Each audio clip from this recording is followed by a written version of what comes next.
Baiklah, Bu.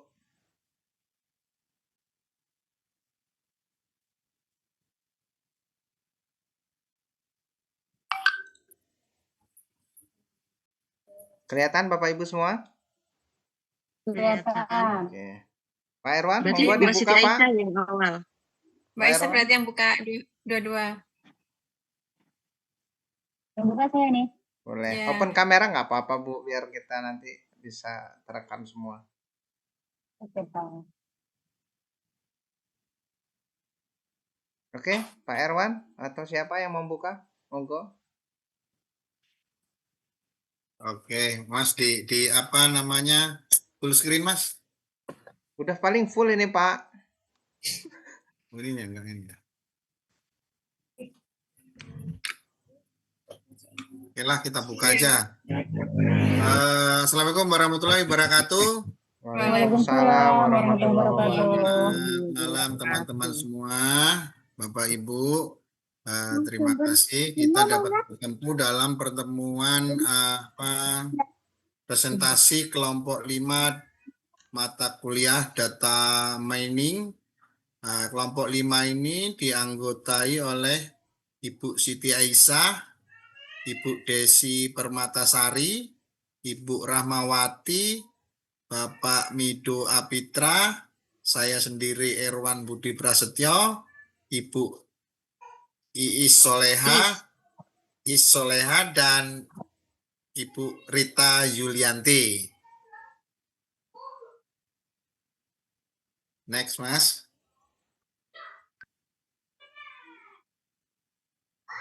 Oke, dari tugas kelompok 5 ini dapat kita lihat latar belakangnya, yaitu dengan memanfaatkan data mining kita khusus metode klasifikasi seperti decision tree dan naive Bayes.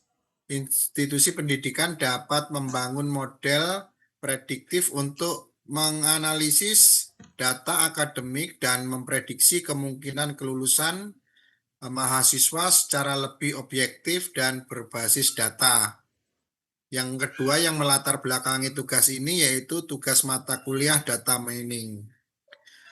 Untuk rumusan masalah, kelompok 5 menjelaskan bagaimana menerapkan teknik data mining untuk memprediksi kelulusan mahasiswa, apa saja atribut yang berpengaruh terhadap kelulusan mahasiswa tersebut, serta metode klasifikasi data mining, mana yang memberikan hasil terbaik dan memprediksi kelulusan mahasiswa.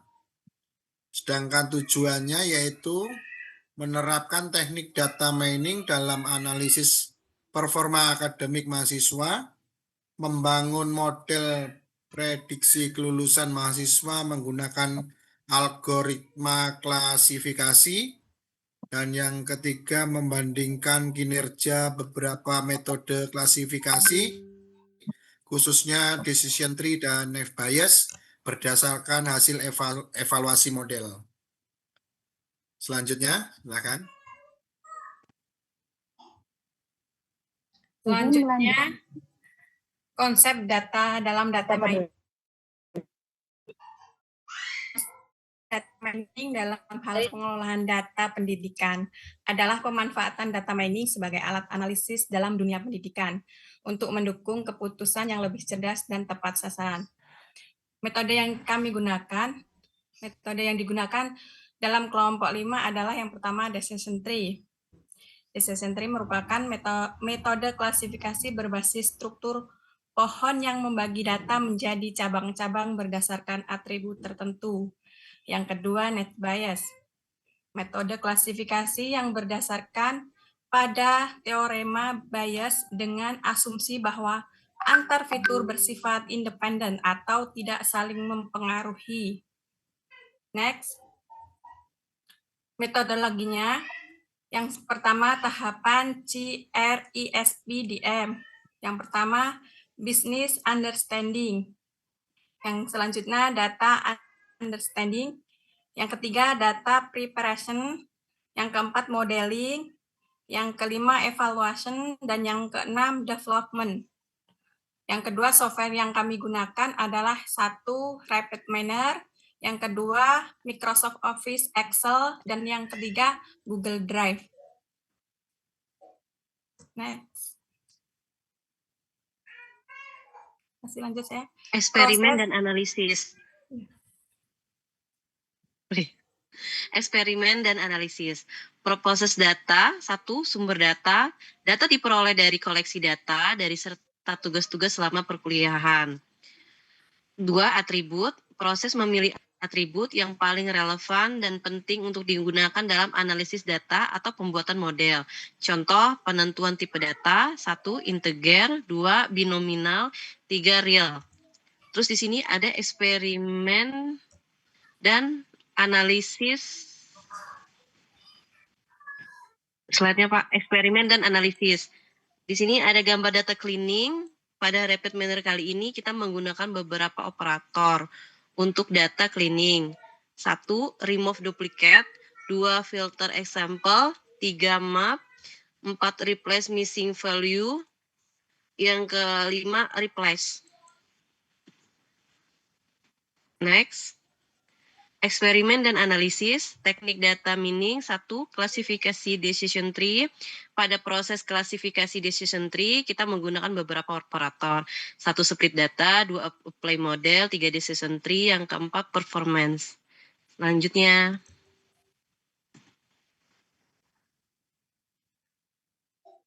Oke, selanjutnya. Di sini melanjutkan presentasi kami, yaitu ada klasifikasi net bias. Di sini pada proses klasifikasi decision tree, kita menggunakan beberapa operator. Yang pertama, langkah pertama yaitu split data, kemudian apply model, yang ketiga net bias, yang keempat performance. Lanjut Pak.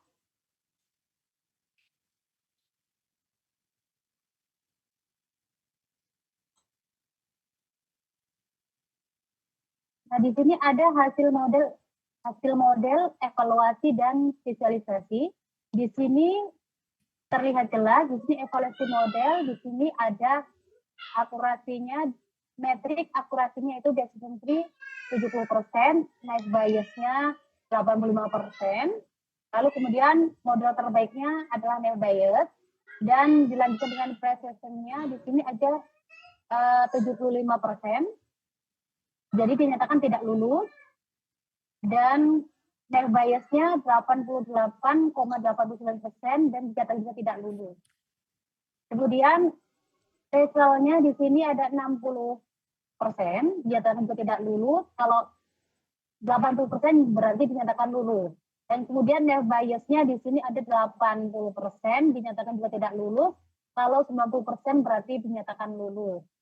Dan F1 score di sini decision tree-nya 66,67% berarti dinyatakan tidak lulus.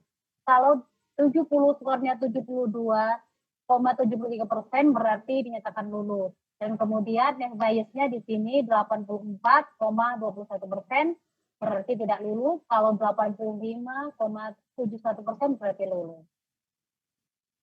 Oke Pak. Oke, saya lanjutkan. Hasil. Oh iya Pak. Oke, saya lanjutkan hasil model evaluasi dan visualisasi, yaitu hasil model untuk akurasi, yaitu naive bias memiliki akurasi 85% lebih tinggi dibandingkan dengan decision tree, yaitu 70%, yang berarti naive bias lebih andal dalam memprediksi secara keseluruhan. Untuk precision-nya, precision tinggi pada naive bias 88,89% untuk keterangan tidak lulus dan 81,82% untuk dinyatakan lulus, menunjukkan bahwa sebagian besar prediksi lulus dan tidak lulus adalah benar. Selanjutnya itu hasil tetap masih di hasil model dan evaluasi visualisasi.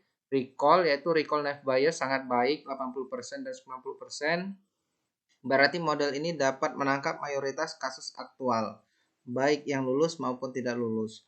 Cocok jika tujuan utama adalah menjaring sebanyak mungkin kasus yang benar, seperti dalam sistem pendeteksian resiko akademik. Untuk F1 score, nilai F1 score yang tinggi pada naive bias 84,21% dan 85,71%. Mencerminkan keseimbangan antara precision dan recall membuat model ini stabil dan konsisten di kedua kelas. Untuk visualisasi, naive Bayes unggul di semua aspek, terutama pada akurasi, recall, dan F1 score. Decision tree memiliki performa lebih rendah namun tetap kompetitif dalam beberapa metrik seperti precision untuk kelas tidak lulus. Gambar seperti tampak di samping. Lanjut. Baik, kesimpulan dari semua berdasarkan hasil eksperimen dan evaluasi di atas, berikut adalah kesimpulan yang dapat diambil. Yang pertama, gunakan model name Bayes sebagai algoritma klasifikasi utama untuk memprediksi status lulusan mahasiswa karena memiliki performa yang unggul di semua metrik evaluasi, lebih akurat dan sensitif terhadap data aktual, cocok untuk pengambilan keputusan akademik seperti rekomendasi intervensi dini, beasiswa atau bimbingan tambahan. Oke, demikian hasil presentasi kita. Kita kembalikan ke moderator Pak Erwan.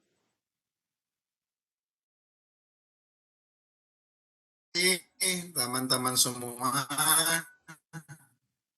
dengan berakhirnya presentasi kita, berarti tugas kita kerjasamanya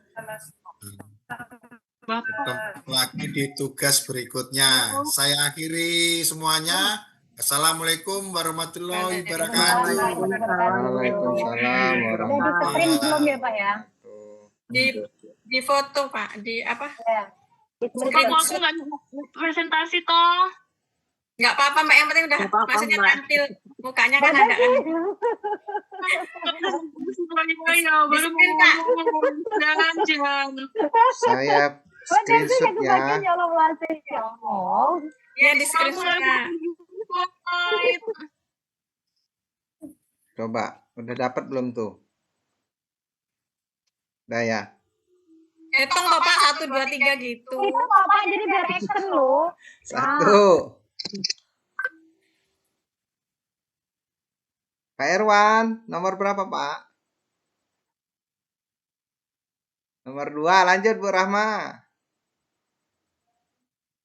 Nomor 3, nomor 4, nomor 5, 6, 7. Berarti lengkap ya kelompok kita ya Bapak Ibu semua ya. Oke. Pendidikannya saya akhiri ya Bu ya. Assalamualaikum warahmatullahi wabarakatuh. Sampai jumpa kembali. Waalaikumsalam warahmatullahi wabarakatuh. Beneran nggak apa-apa kok.